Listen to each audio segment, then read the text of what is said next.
Le tournoi se nomme Zik Challenge. Zik Challenge regroupe la majeure partie des grandes ASC de Ziguinchor.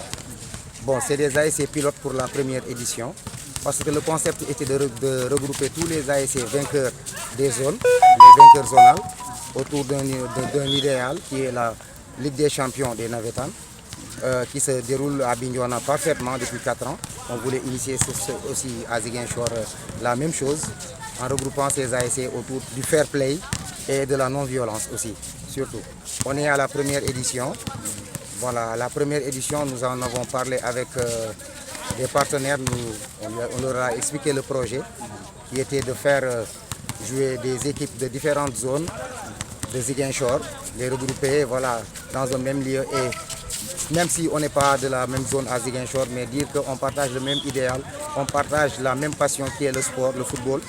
Alors on pouvait organiser un tournoi sans force de l'ordre et dire qu'on peut s'organiser, qu'il n'y ait pas de violence. Pour prouver à ces gens qui pensent que la jeunesse de Ziguinchor est une jeunesse violente, leur prouver le contraire, qu'on peut s'organiser de façon responsable à organiser un tournoi autour d'un idéal qui est le fair play et le respect de la non-violence. Bon, ça me fait un grand baume au cœur d'organiser un tournoi qui au départ était juste un tournoi fair play.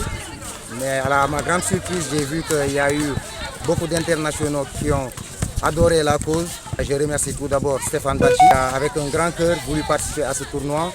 Il y a le jeune Tchare qui joue au Havre. Il y a Séni aussi du Djambar, il y a Maguette Ning et tant d'autres qui sont venus nous prêter main forte pour la réussite de ce tournoi. C'est un discours d'abord, la violence. Je pense que c'est un discours qui doit se tenir dans les quartiers, la non-violence. D'abord, se dire qu'on est entre jeunes de Ziguinchor, on est entre nous. Alors pour les Navétanes, c'est juste une passion, question de, je ne sais pas, défendre son quartier. C'est bien, on peut défendre son quartier avec honneur.